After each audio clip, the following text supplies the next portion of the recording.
Yang pertama, kita akan melihat bagian-bagian dari generator terlebih dahulu.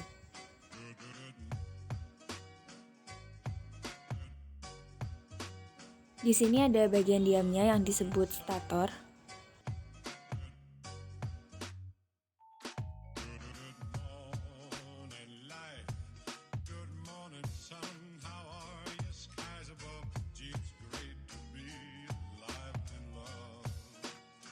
Kemudian di sini ada magnet yang dapat menghasilkan medan magnet.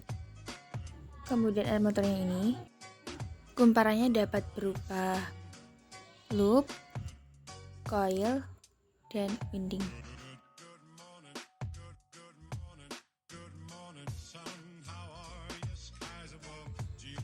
Kemudian ada split ring yang merupakan cincin belah.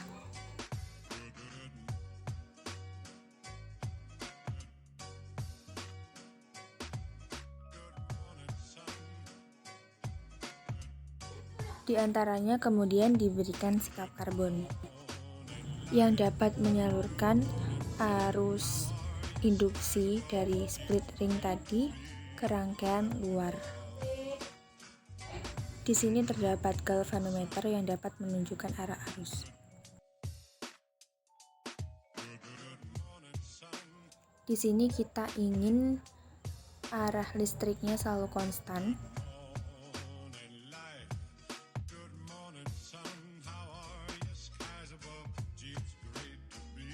Caranya adalah karena di sini ada sikat dan di sini ada kabel, maka harus dihubungkan tetap arahnya.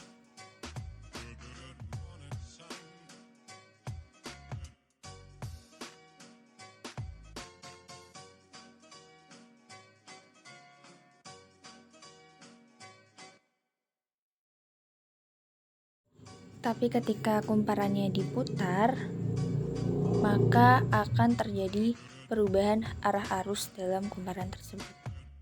Padahal kita ingin membuat arahnya sesuai dengan jarum jam. Maka dalam kondisi ini, berasnya ini harus dihubungkan ke bagian yang ungu ini.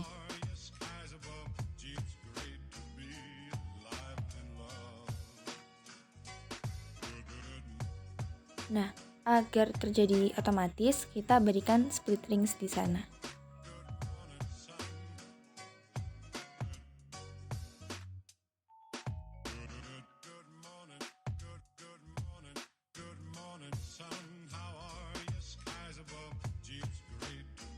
Nah, ini sudah diberikan dua warna yang berbeda, ada warna ungu dan juga keping-pingan. Nah, untuk yang warna ungunya dihubungkan ke beras yang sebelah kiri dan kaki yang sebelah kiri juga, dan yang agak kepingannya itu dihubungkan ke yang sebelah kanan dan atau beras ke yang sebelah kanan juga.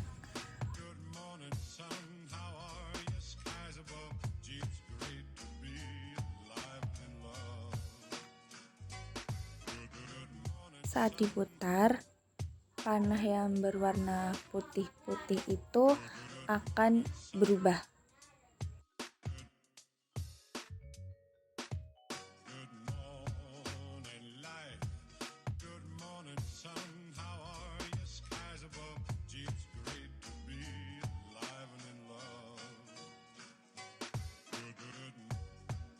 Berasnya ini akan tetap berhubungan dengan lengan yang searah. Sesuai dengan arah yang dikehendaki tadi, arahnya melewati itu dan ke atas. Nah, maka kita harus hubungkan dengan kumparan atau ujung kumparan yang arah arusnya ke atas pula.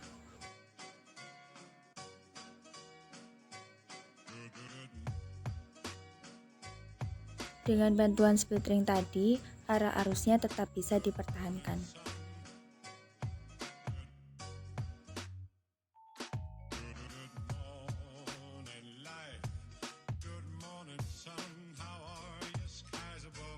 Dalam kondisi seperti ini, dia juga tetap bisa searah karena dia mengenai berasnya ke cincinnya ini.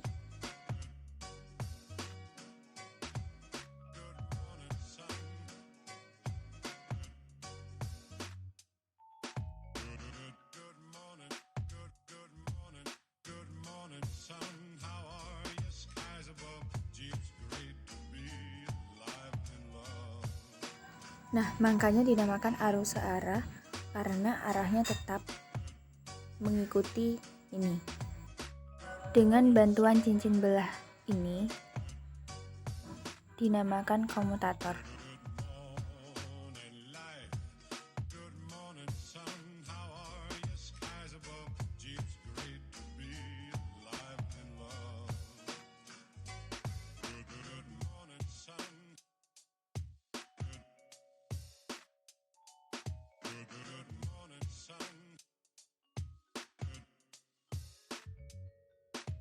Ini yang digunakan untuk menentukan arahnya.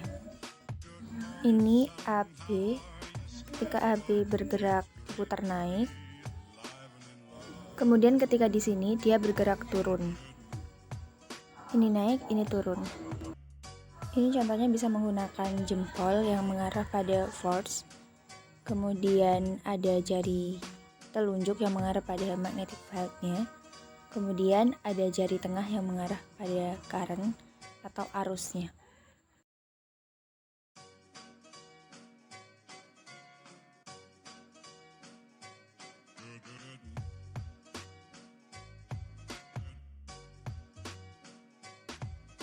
Nah, ini untuk yang CD.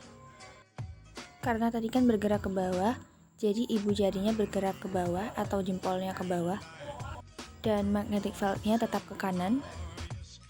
Nah, berarti ini telunjuknya ke kanan, jari tengahnya ke bawah. Makanya arahnya seperti ini. AB ke CD. Kemudian ini untuk grafik generator DC. Ketika diputar perlahan, kemudian dipercepat, maka bentuk grafiknya akan seperti ini.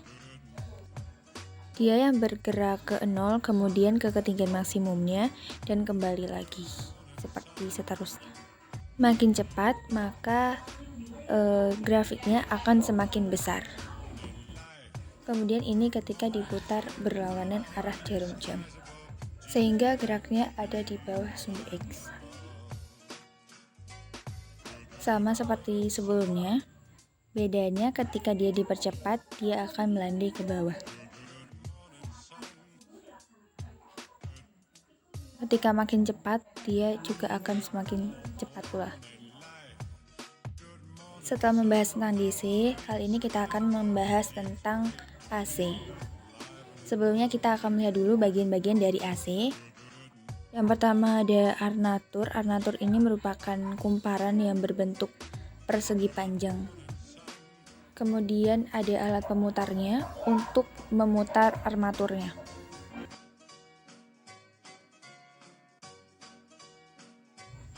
Kemudian ada medan magnet yang dihasilkan oleh dua kutub magnet seperti ini yang saling berdekatan. Kemudian di sini ada slip rings S1 dan S2. Di sini bisa dilihat S1 dihubungkan dengan kumparan AB, sedangkan yang S2 dihubungkan dengan kumparan CD.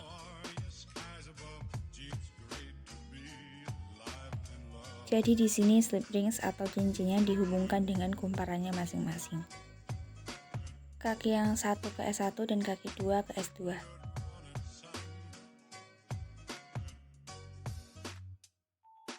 Kemudian ada brush atau dua sikap karbon di antara B1 dan B2 ini yang dihubungkan ke galvanometer, di mana galvanometer nanti akan menunjukkan arahnya. Nah, di sini ketika armaturnya diputar, ada medan magnet menyebabkan adanya flux magnet. Nah, dengan adanya flux magnet, ada arus induksi yang bergerak, sehingga panahnya dapat menunjukkan pergerakan arah arus itu seiring dengan bergeraknya kumparan tadi. Karena arusnya bolak-balik, ini berbeda dengan generator DC yang kita bahas sebelumnya. Di generator AC ini, dia bisa bolak-balik ke kutub negatif ataupun ke kutub positif. Karena polaritas di cincin S1 dan S2 ini dia nanti akan berganti. Misalkan S1-nya positif dan S2-nya negatif, maka nanti dia akan berganti S1-nya negatif dan S2-nya yang positif.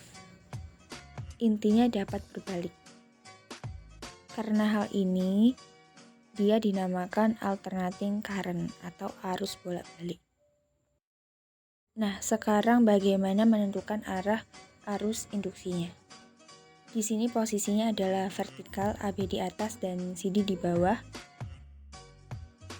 Pada bagian ini atau pada posisi ini tidak ada induksi ya, karena dia sudutnya bernilai 0.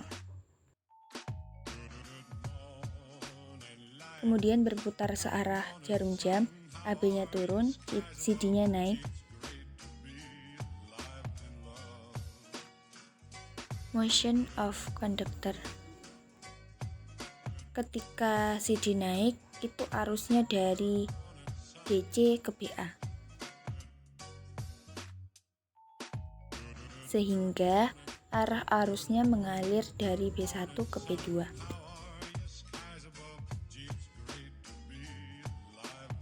Sekarang ganti AB-nya naik, CD-nya turun. Nah, sekarang arahnya bagaimana? Ternyata arahnya berlawanan kan?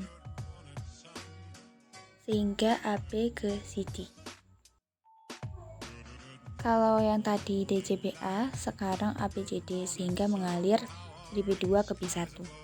Makanya di sini arahnya berlawanan. Grafik arus bolak-balik atau alternating current.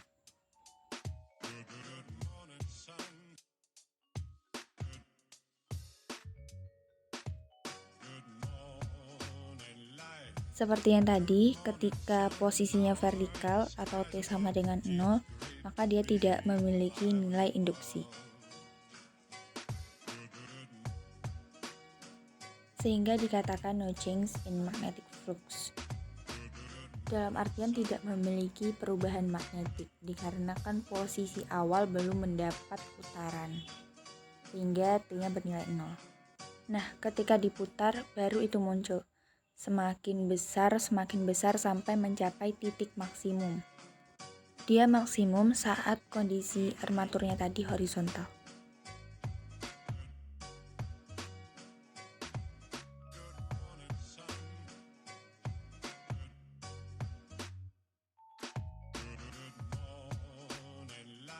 Kemudian bergerak lagi sampai posisi vertikal dan kembali ke 0.